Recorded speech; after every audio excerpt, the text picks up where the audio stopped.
11h03.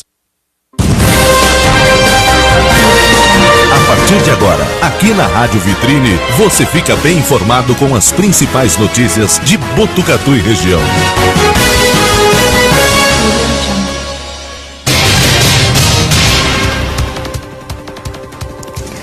Olá, muito bom dia, amigos. Bom dia, ouvintes da Rádio Vitrine.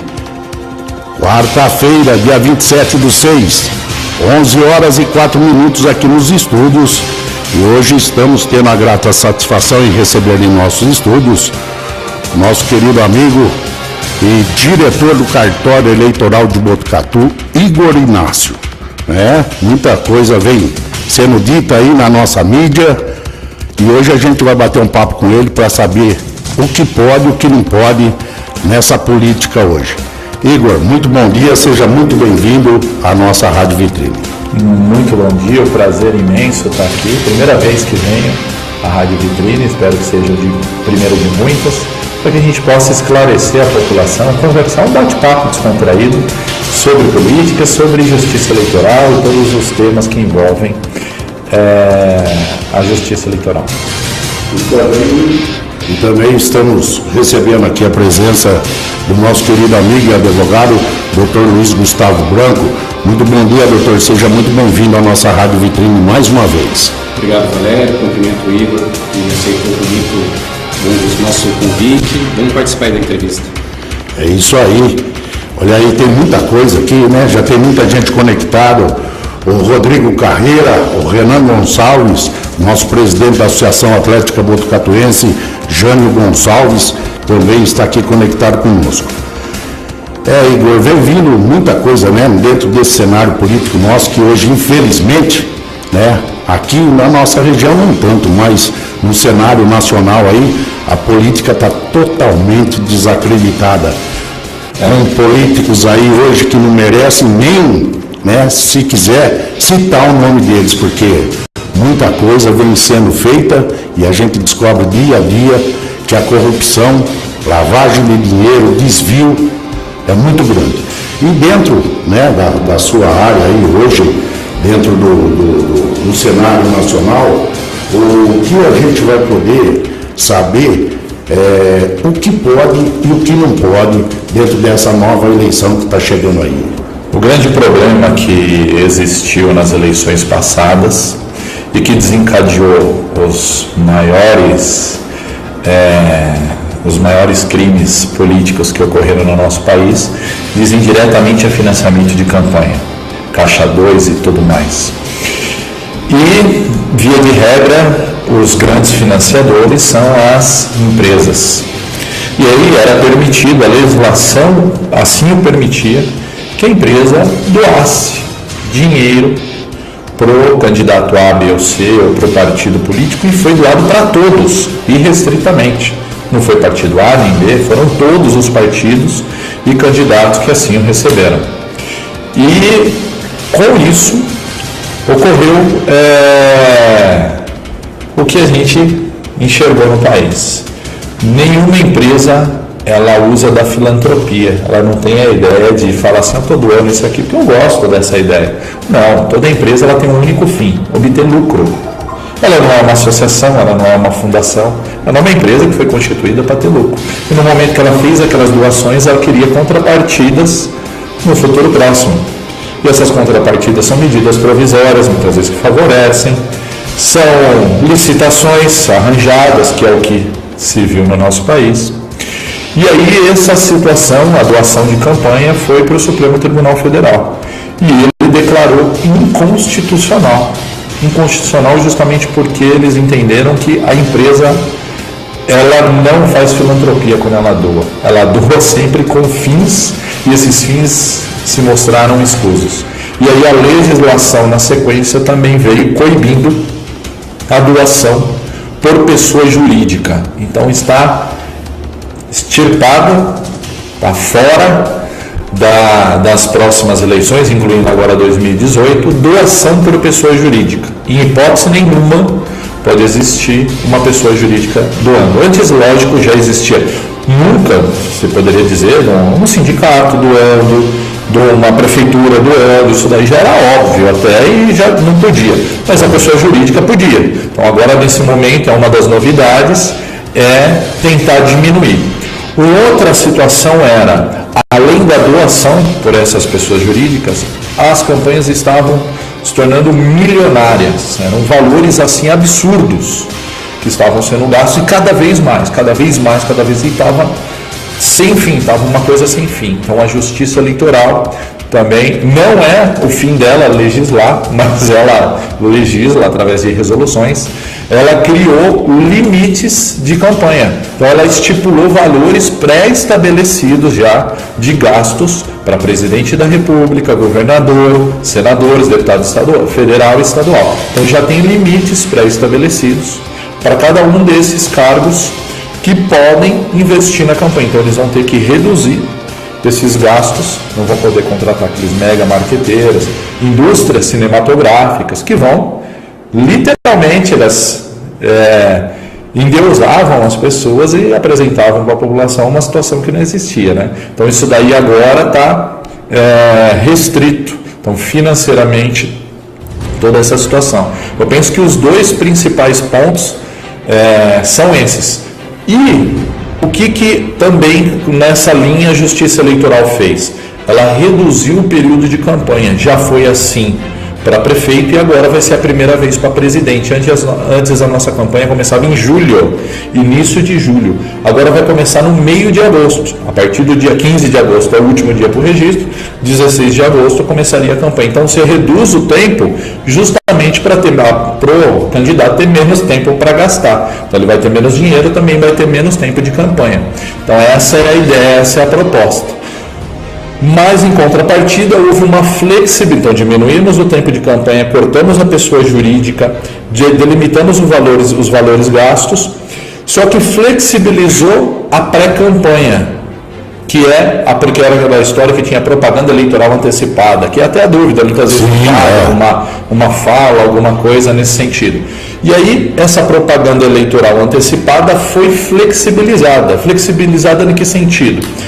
Antes, se houvesse qualquer indício de que estivesse pedindo um voto, já existia vários julgados que condenavam em propaganda eleitoral antecipada. Hoje não, a legislação é expressa.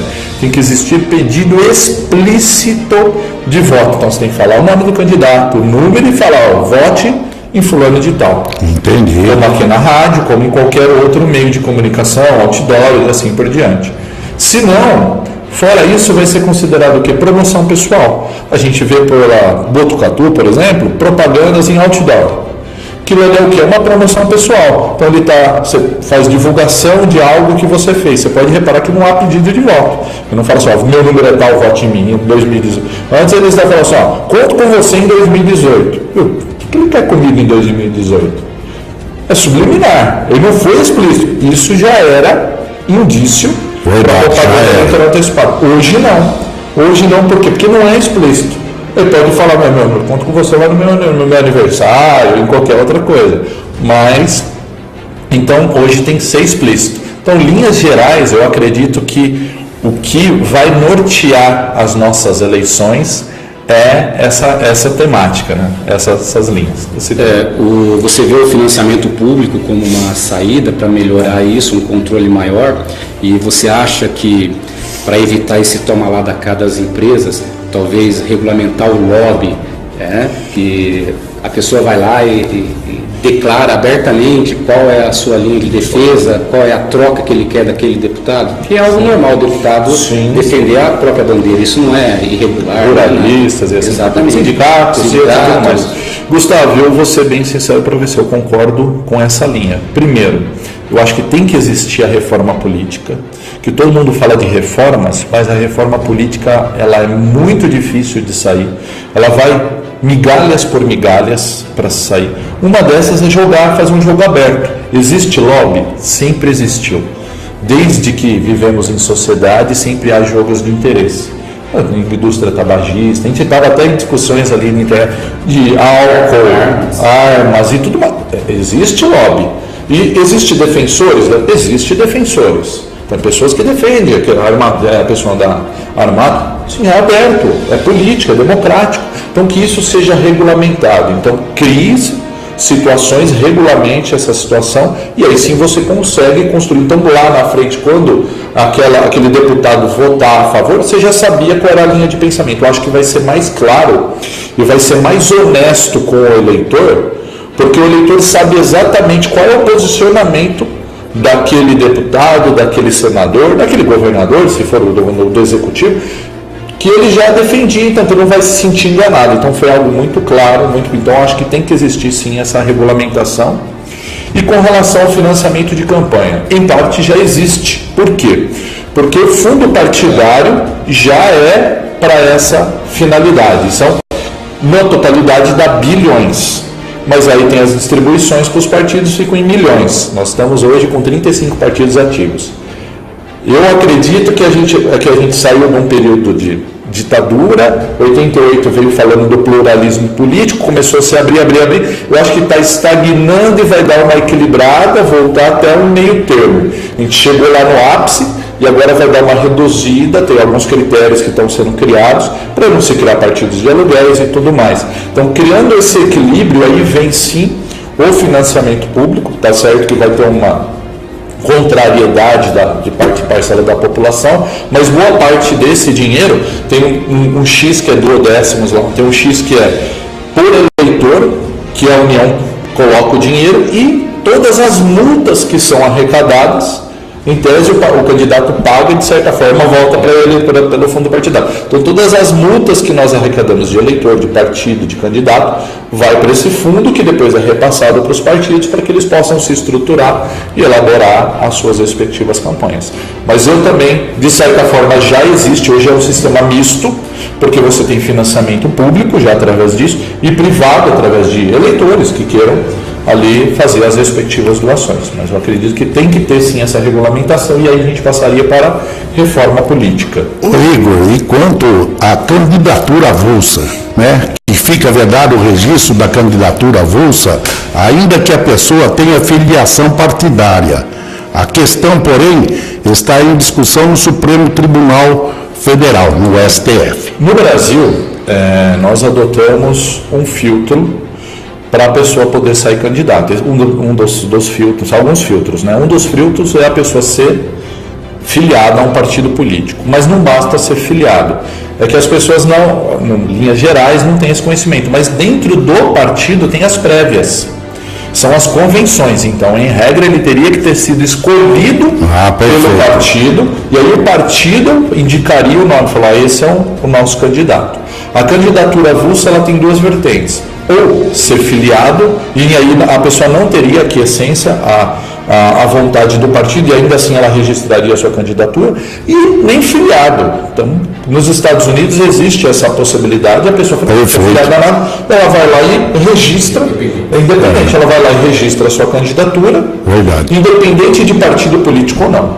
O que acontece é o seguinte, hoje é previsto, seja na Constituição ou na lei infraconstitucional, a obrigatoriedade da pessoa ser filiada a um partido político e ser escolhido em convenção. Tem esses dois critérios. Fora da idade, da quite com a justiça, não ser ficha suja, mas ela é obrigada.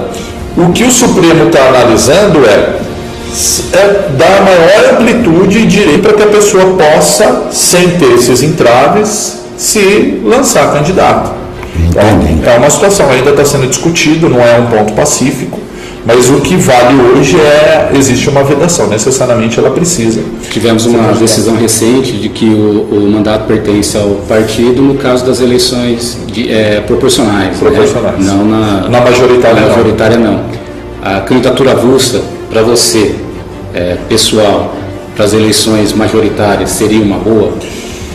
Então, a pessoa ter essa liberdade, o problema é você identificar a vertente de pensamento político. Como que a pessoa, a não ser que ela vá para os debates e expõe as ideias, porque quando a pessoa se filia a algo, presume-se que ela leu o estatuto e ela está de acordo com aqueles princípios e ideias. E cada estatuto tem mais ou menos uma vertente, uma é mais liberal, uma fala o quê, viu? Eu vou acabar com o SUS e vou jogar na iniciativa privada, saúde, educação e tal. Outro fala não, vou manter a estrutura do Estado vou engrossar, tal. São vertentes. E por aí o eleitor conseguiria já ter um norte. O duro de você ter uma candidatura avulsa é você conseguir imaginar o que efetivamente a pessoa vai seguir. Com 37 partidos você conseguiria dividir, talvez em 5 grupos.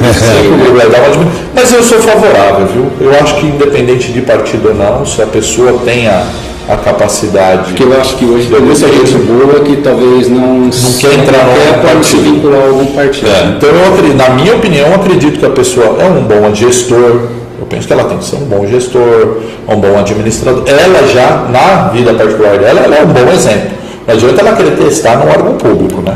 Então, na vida particular dela, ela já tem bons exemplos que ela pode oferecer e mostrar, e aí ela vai tentar replicar isso da maneira dentro de um órgão público, se dá certo ou não. Acredito que é válido. E que não tem a ficha suja também, né?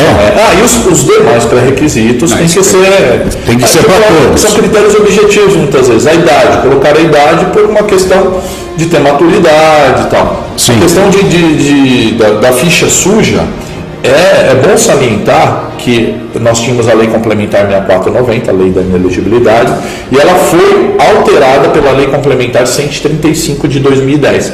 Essa lei complementar ela foi uma lei de iniciativa popular. Sim. E aí se uniu os bispos do Brasil, se uniu a magistratura, se uniu a OAB, todas as instituições fortes do nosso país encamparam essa proposta e aí foram colher as assinaturas, e aí isso daí foi proposto. Antes era 1 ou 2 crimes só que deixava a pessoa com ficha suja. Hoje é o inverso.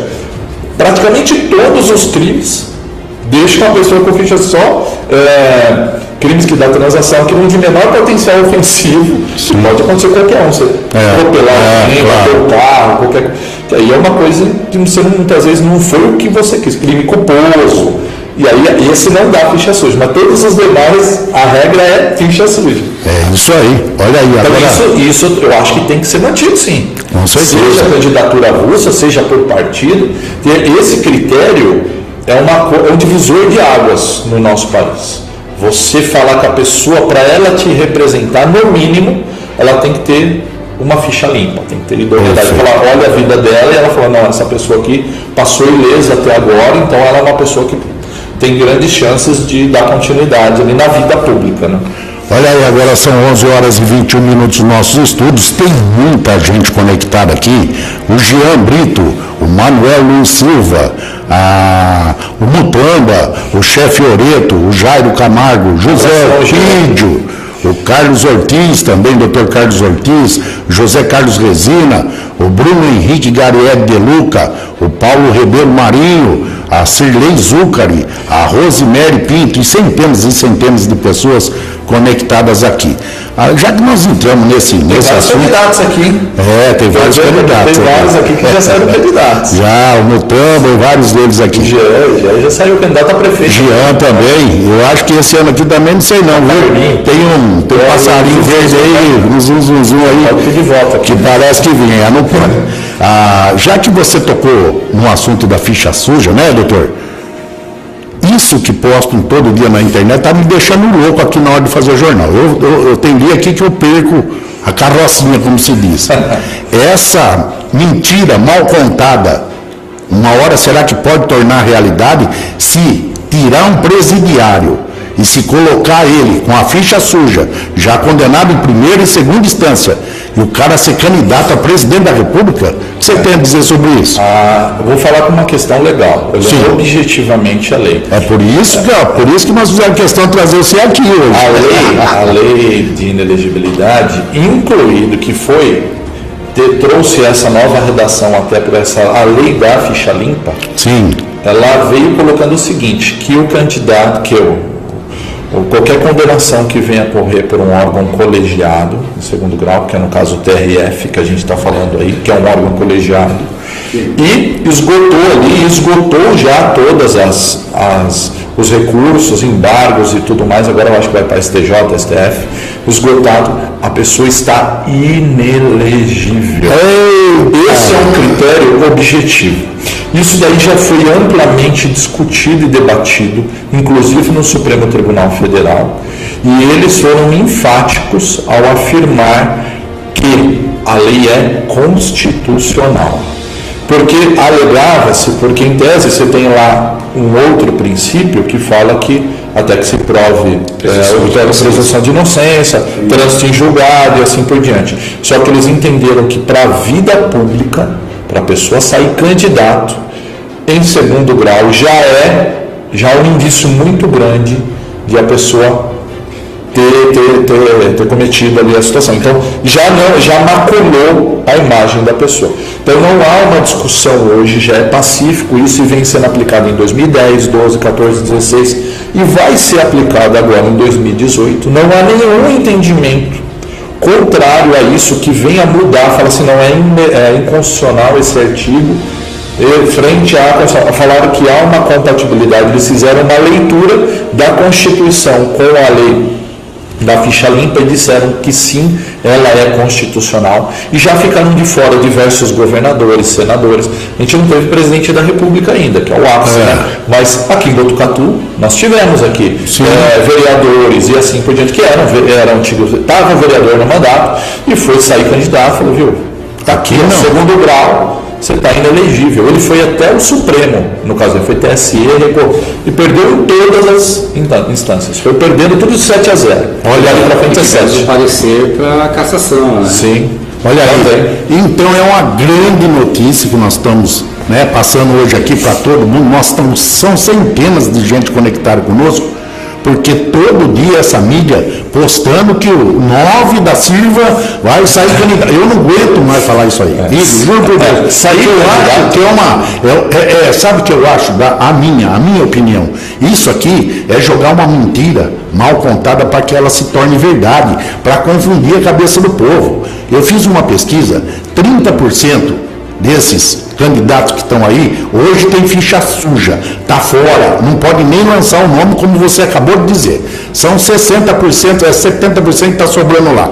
Se a gente conseguir reverter nessa eleição, que eu acredito que o povo brasileiro vai ter muito mais uma amplitude para poder julgar, puxar uma ficha, ler sobre esse candidato, se a gente desses 60, a gente conseguir trocar mais 40%, vai sobrar 30% mais ou menos bom lá. Estou errado ou estou certo, doutor? Pelas minhas contas. Sempre certo, Valério. Olha aí, sempre certo. Porque veja bem, hoje o país está passando uma situação que é lamentável ver, fazer o que eles estão fazendo com o povo, a gente pega aí, todo dia, é como eu digo, é uma corrente, cada elo vem um vagabundo pendurado junto.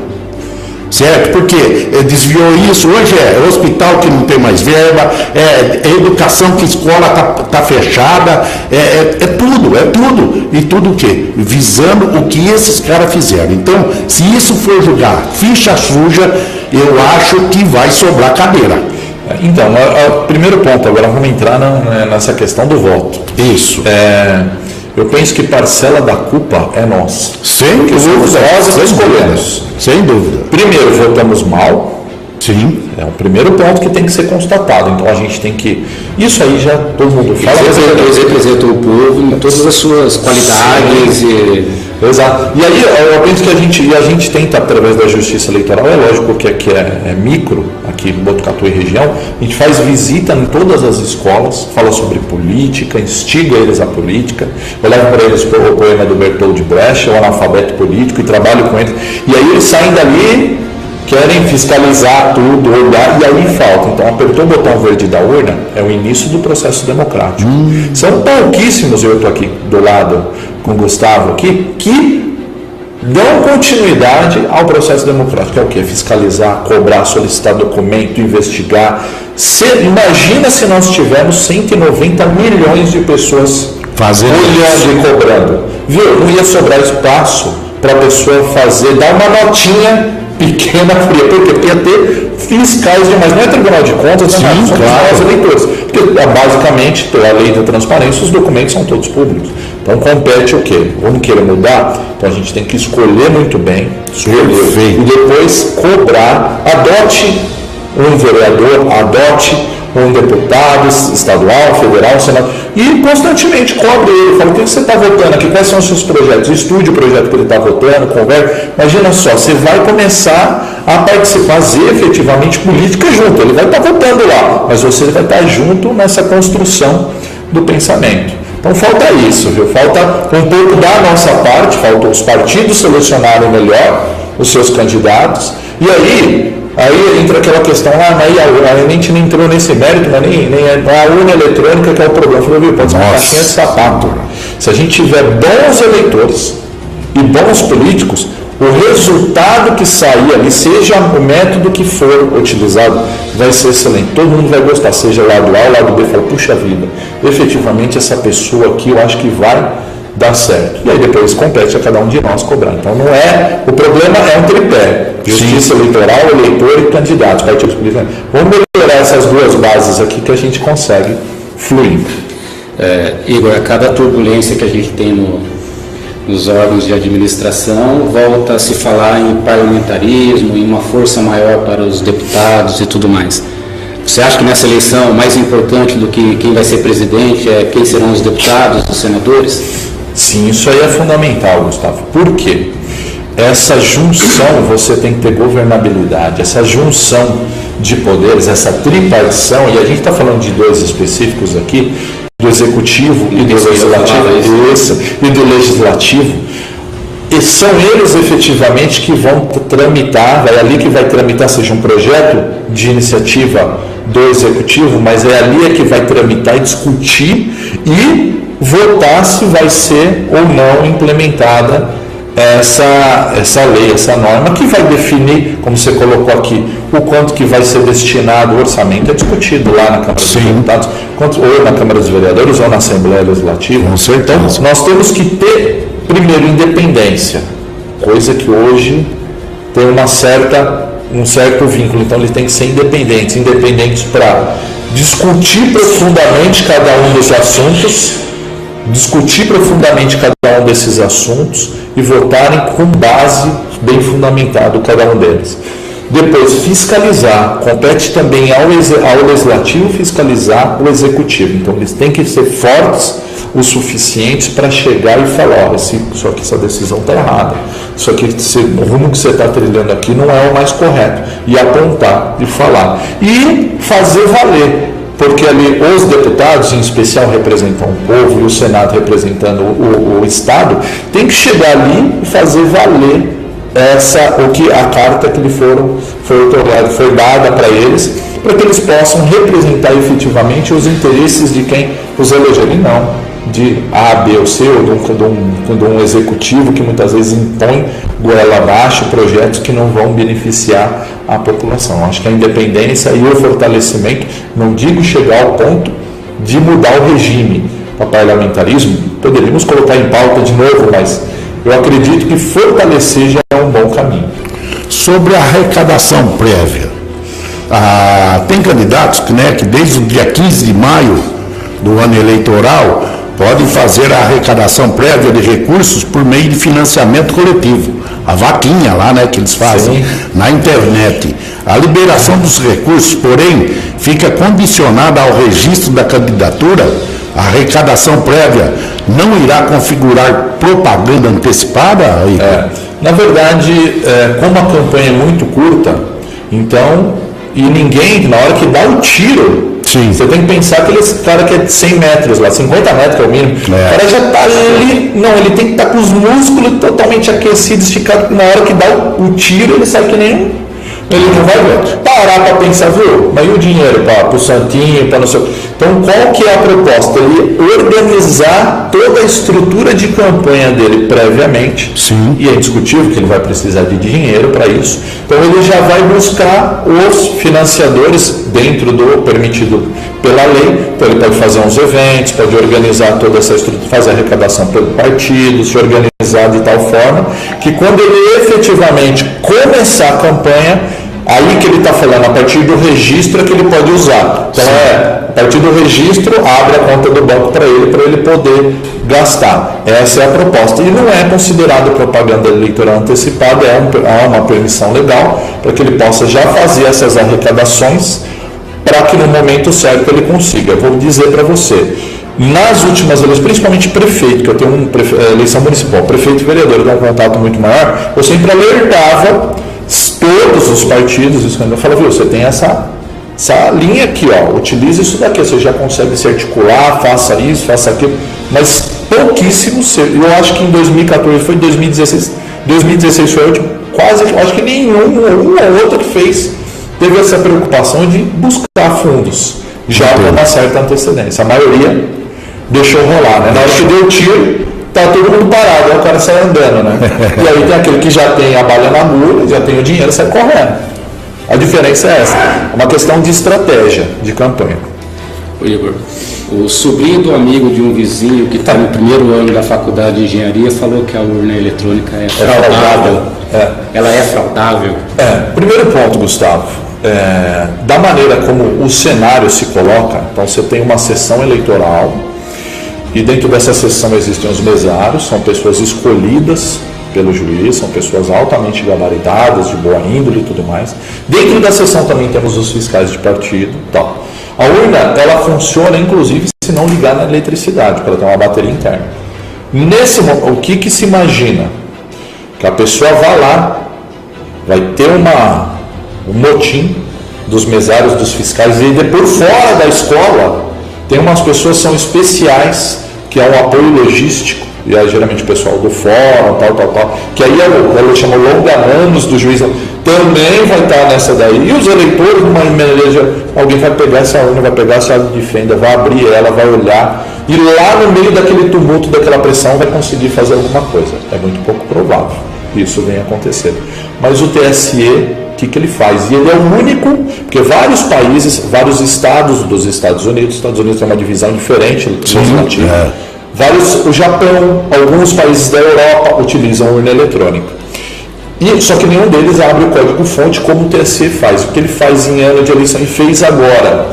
Ele chama o Unicamp, o USP, ITA e todas as federais, todas as cabeças pensantes, literalmente, do país. Inclusive, tem um crítico ferrenho, ele sempre participa, me fugiu o nome dele agora. Ele participa lá desse projeto.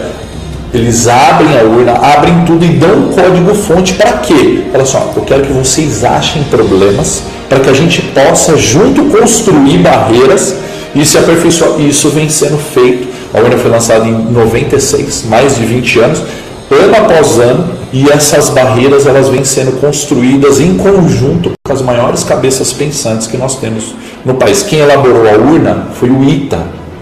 Então não foi qualquer um, foi um dos maiores centros que existe aqui no nosso país de tecnologia. É uma coisa bem elaborada. Então todos os sistemas, o que eles querem agora, que aí o STF recuou, derrubou, era o voto impresso, mais uma maneira de certificar. Mas do jeito que está, é praticamente impossível você burlar. Teria que ter o envolvimento de muitas pessoas, de muitas coisas para possivelmente alguém furtar essa urna. E para mudar o resultado. E eu vou falar. Isso. Você mudou e sabe o que acontece se você mudar uma vírgula? Chama código hash, que é eletrônico. Se você mudar uma vírgula lá, aquele sistema não vai bater, não vai dar um conflito. O juiz anula a sessão. Primeira coisa, o juiz na hora, está anulada a sessão. Ele tem autonomia. Ele dá uma sentença ali, não vale zero voto, nem para lá, nem para cá, não tem para ninguém. E ele tem autonomia para anular. Então a primeira coisa que ele vai fazer, você teve um baita de um trabalho para mudar o resultado, e dá certo. Isso daí com certeza alguém ia ficar sabendo que foram lá e aprontaram com a urna. Então o juiz anularia aquela sessão. Mas não dá. Ô Igor, dentro disso que você está falando, né, muitas coisas são veiculadas aqui, a gente sabe que muitas delas são fakes. Mas veja bem, um pensamento meu, já que tem essa polêmica do voto impresso, como você acabou de dizer, não é possível. Vamos se dizer, entre aspas, que o Tribunal Eleitoral conseguisse escolher, vamos dizer, Botucatu, vamos pegar o ECA, onde tem, acho que o maior número de eleitores. O TRE escolhesse uma das sessões e colocasse uma urna ali para ser impresso o voto. Você acha que isso amenizaria toda essa baboseira, todas essas coisas? Eu, sinceramente, também não acredito nessa urna eletrônica. Será que amenizaria isso aí para poder chegar e mostrar, falar, o que foi votado nessa urna foi impresso? aleatoriamente, sem ninguém saber, 5 minutos antes de começar a eleição. Será que amenizaria isso aí, o que vem em cima dessa urna eletrônica? O voto em cédula ainda fica na reserva. Né? Fica. Então, o que acontece é o seguinte: primeiro, voto impresso a pessoa não leva para casa. Sim, mas claro. a gente votaria lá no voto de cabresto. Sim, claro. E aí eu não teria como fiscalizar. A proposta do voto impresso é que a pessoa tenha uma maneira física, palpável, de conferir se aquela quantidade foi ela mesma. Ia ser implementado em 5% das urnas, e aí não somente o IECA, mas outros lugares também conseguiriam ter isso daí, mas o Supremo entendeu, acho que foi até mais por uma questão político-orçamentária a decisão dele para não implementar. Mas na minha opinião, eu como conheço o sistema, pode ser 100%. 100% das urnas com voto impresso. E aí, vamos fazer. Ia ser, mesmo se ninguém contestasse, o tribunal já estava em planos dos 5%, 20% daquelas lá, ser auditada. Ele ia falar assim: ia chamar OAB, ia chamar. Escolhe lá, pega, abre lá, que é uma caixa acrílica do lado, o resultado já está impresso. Vamos fazer a contagem aqui, conta aí. E tem que bater. Isso aí, cara. Já existe algo similar que chama votação paralela. Como que é a votação paralela? Você, o tribunal, juntamente com a OAB, com o Ministério Público, com todas as demais instituições, várias sociedades civis de uma maneira geral, auditam, vai lá, Botucatu, Vitoriana, eu quero essa urna aí. Aí eles vêm, pegam a urna, todos os fiscais levam para São Paulo a urna. Perfeito. Liga a urna, tá lá os candidatos. Se fosse uma municipal, tá os candidatos daqui. Sim. E aí eles vão, voto aberto, filmado. Eu estou votando em fulano de tal. Coloca na urna, confirma, anota no papel e vai colocando. Imprima o resultado aí da urna. Conta aqui os votos. E bate, sempre bateu. Desde 1996 tem. O que nós iríamos fazer é popularizar isso daí. Então ia ter em todos os lugares. Aí chegaria um candidato, eu estou, essa urna, essa sessão aqui eu estou na... Estou desconfiado. Aí ele vai lá, faz um requerimento, o juiz vai pegar, chama-se a junta, que é o modelo antigo, vai lá todo mundo, certo lugar, pode ter os fiscais, todo mundo olhando, abre aqui a urna, esparrama na mesa os votos, separa, conta e tem que bater. E eu tenho certeza absoluta que vai dar igual. E vocês vão descobrir que o problema do nosso país, e o eleitor muitas vezes, sempre quem perde é quem reclama. Quando ganha, pode ser até o mesmo candidato, ele ganhou em 3, 4 eleições. Perfeito. Nunca falou nada, urna. Aí perdeu, vai falar mal. É barato isso. Quando ganhou, falou nada, mas não viu uma vírgula. Mas quando perdeu, falou mal da urna. Entendi. Então tem essa também. Entendi. E aí qual vai ser a surpresa? A gente vai descobrir o quê? Que o eleitor, que é o nosso ponto, o eleitor não necessariamente está preparado para votar, ele é induzido, levado por qualquer vento, ele não tem posições firmes, ele não investiga. Inclusive. Isso, ele não investiga. E os partidos políticos, e aí é uma puxão de orelha nos partidos políticos, não tem a preocupação e a seriedade de dentro de... No filiar, eu penso. Você vai filiar, vai te dar certidão negativa, igual instituições sérias só, vai tirar certidão negativa de tudo. Está constando crime, indefiro sua filiação. Nem filia. Depois de filiado, curso de capacitação. Então você capacita, você vai ser um gestor público. Você vai ser direcionado para o legislativo, então você vai já saber elaborar projeto de lei, vai saber. E na hora que ele lançar os candidatos, todos os lados fazendo isso, poxa, todo mundo ia estar feliz ali. Então a gente vai descobrir que nós temos candidatos que não são bons e eleitores que não são bons. Não, o problema, por isso que eu estava dizendo, seja numa caixa de sapato, seja numa urna, seja no que for, o problema do país não está ali. Não é isso, não é a maneira como a gente armazena o voto que vai mudar todos os problemas nossos. Tem que trabalhar bem a educação, conscientização política desde a base dos eleitores e trabalhar muito bem os candidatos. E aí sim, nessa junção, transparência total por parte da Justiça Eleitoral, e eu sou extremamente favorável a isso. Sim. Eleitores muito bem preparados e capacitados, igualmente os partidos com os seus candidatos. E aí nessa junção total, a gente vai ter depois pós-eleição fiscalização, a gente vai começar a construir um país diferente e melhor. E nessa eleição, veículo com jingles vai ser proibido totalmente? Como que vai ficar? Sim, não pode mais passar, né, fazendo musiquinha, cantando. O que eles estão fazendo é tudo que abusavam Sim. Antigamente você colocava propaganda, eu lembro que era moleque, eu nem sei se vai cair, não vai ser porque ele estava preso, né? Maluf. Você aí candidato, propaganda, era moleque, eu ia nas feiras, ganhava brinde, isso aí não pode, já faz tempo. Mas pendurava nos postes, também é vedado faz tempo. Uma propaganda para tudo, qualquer lado. Poluição total. Isso é uma poluição visual. Sim. Restringiu. Outdoor, restringiu porque está visual e o financeiro. Nem todo mundo tem dinheiro para colocar um outdoor. Sim. E a questão é a poluição sonora. Perfeito. Eu vou falar para você. A gente fala assim, viu, aqui é o fórum, e antes o fórum ficava aqui na estrutura central. Com certeza. Você não me passe aqui que o juiz tem audiência, é verdade. A lei fala que é verdade, mas aqui é o juiz que está aqui.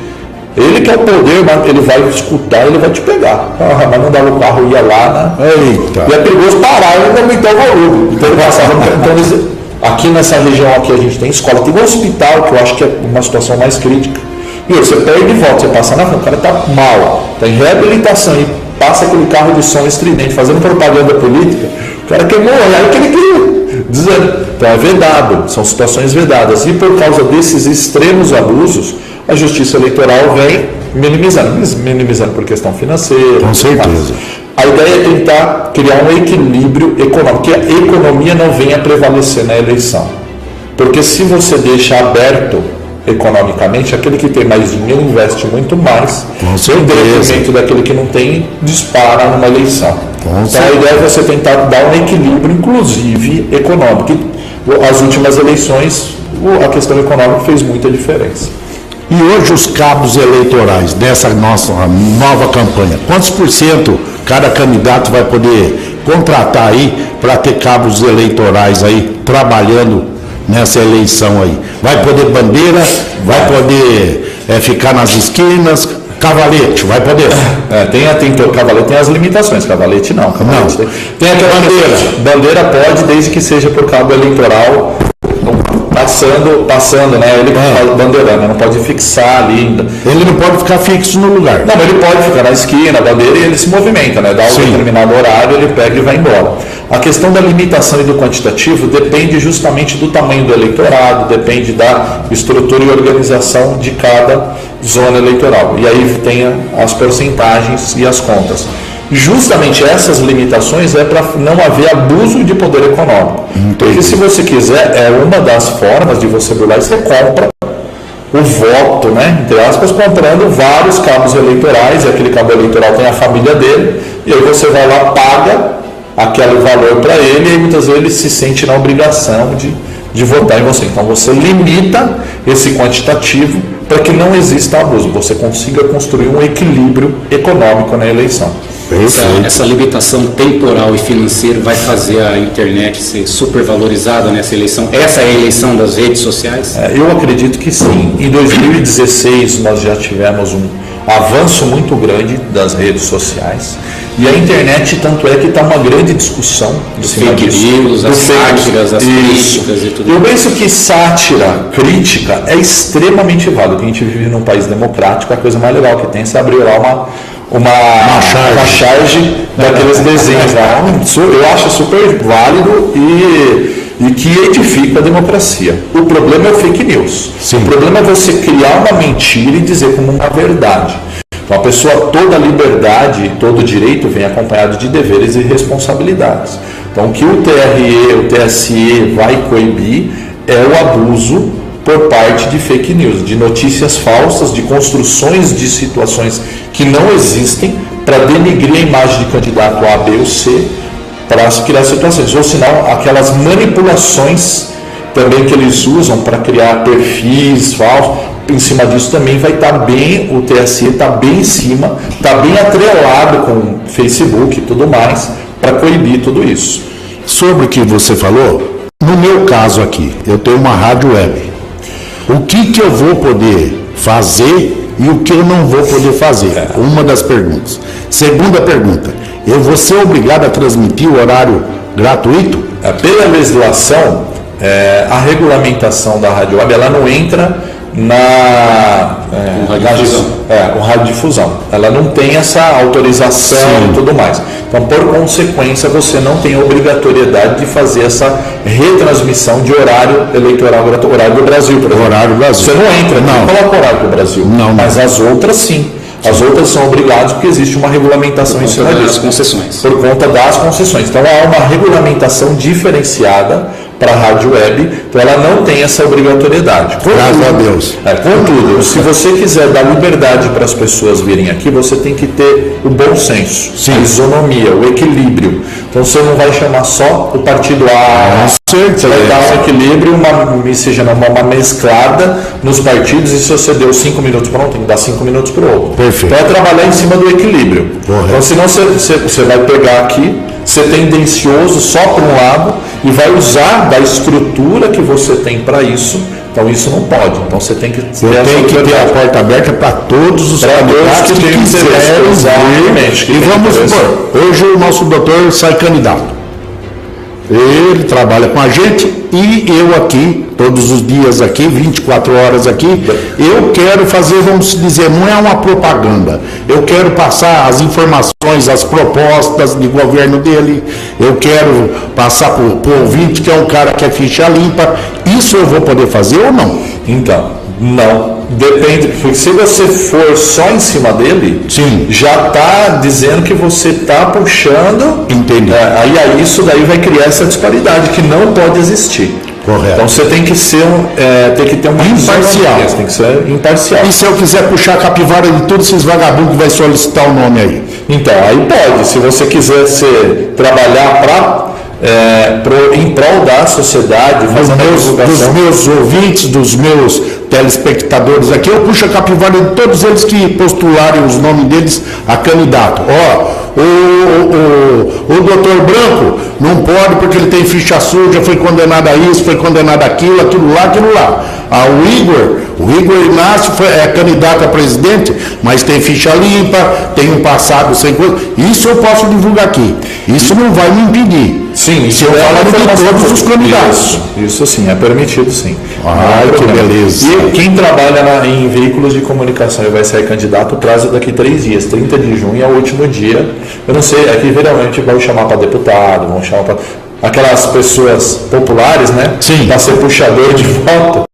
E ela tem essa limitação, não pode usar do veículo de comunicação, ela tem que se afastar. Vamos por, se eu for candidato, tem que cair fora. Salvo engano, que ele tem um programa na televisão, estava sendo cogitado para ser candidato. Sim. Então esse daí, de uma das mídias abertas, ele vai ter que se afastar. É a que vai sair, porque vai ser candidato. Vai sair, então ele faz o comunicado e se afasta. Por quê? Porque senão tem um desequilíbrio, ele vai ter um espaço, uma visibilidade muito maior que um outro candidato não vai ter. Essa é a razão. Olha aí, Igor, eu não sei qual é a disponibilidade sua aí de horário, eu sei que você deve ter muita coisa para fazer. Tem muita gente conectada aqui, ó.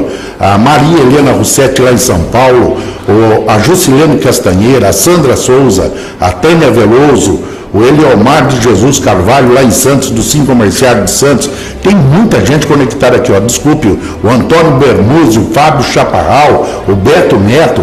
Tem muita gente aqui. Eu sei que você tem um horário corrido, mas antecipadamente já vou deixar dito aqui, as portas estão abertas. Gostaria muito que você voltasse dentro desse período para que a gente possa aí continuar passando para os nossos ouvintes essas informações e tentar levar o maior número de informações para que essa eleição seja a eleição, né, doutor? Vamos trazer o Igor toda semana agora. Toda semana, se ele puder vir, será um prazer. Desculpa, eu cheguei atrasado. Não, mas será um prazer você estar aqui toda semana, porque assim, todas as dúvidas, hoje eu não sei por que aconteceu aqui no Facebook, que não está chegando as perguntas, mas isso fica aqui uma imensidão de perguntas, depois eu vou passar para você.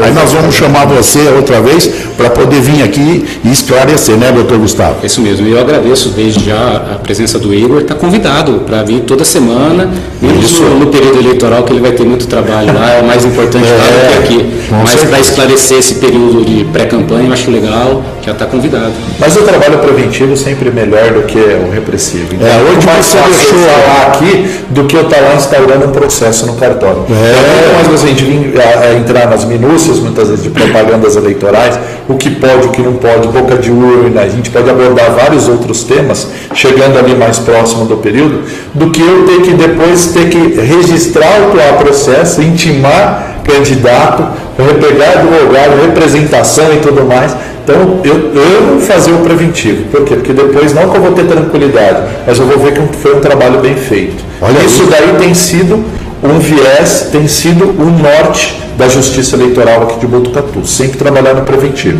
Não é para o partido A, B ou C, é para todos. Isso. Aqui, quem nos ouve sabe, eu estou vendo aqui, são várias pessoas que já saíram candidato, que estão aqui, sabem que eu estou dizendo e é verdade. Eu chamo do curso, falo, explico, e ainda depois tiro dúvida. Eu vou lá na minha sala, falo, é assim, assado, vai por esse caminho, não vai por aquele. Olha aí, tem gente que gosta de andar igual no meio fio. Quando era moleque, eu gostava de andar no meio fio. Aí você vai meio equilibrado, só que uma hora você vai cair. Uma hora você vai pisar no lugar errado. Então o ideal sempre é você ter uma segurança de andar no lugar certo. O candidato é barato, ele gosta de andar sempre na onde, bem na linha tênue, né? Aí ele faz entre o errado e o certo. Falou, mas e aqui, ó, aqui é o risco, sabe? Falou, por que você vai andar aí? Vai com segurança aqui e tal. Isso aí. Mas essa é a ideia, essa é a proposta. Eu agradeço demais a oportunidade. Tenho que buscar, eu tenho uns compromissos com a família, né? Buscar filho Isso. na escola, mas é um prazer imenso e estou sempre à disposição da rádio e estamos aqui do lado, né, próximos. Rapidinho, dou um toque, eu já subo aqui e venho aqui esclarecer e falar com vocês. Olha aí, 11 horas e 54 minutos, quero deixar aqui, né, um grande abraço ao nosso doutor, que, né, hoje intermediou a vinda do Igor aqui. O Igor agora já está convidado, as portas estão abertas. Muito obrigado, doutor Gustavo, muito obrigado, Igor, e obrigado a todos vocês que estiveram conectados conosco. E olha aí, promessa é dívida, vai voltar mais vezes para a gente continuar tirando as nossas dúvidas. Tchau, tchau, fui, e até daqui a pouco no Jornal da Meia-Dia, nós vamos descer o cacete daqueles caras. Tchau, fui!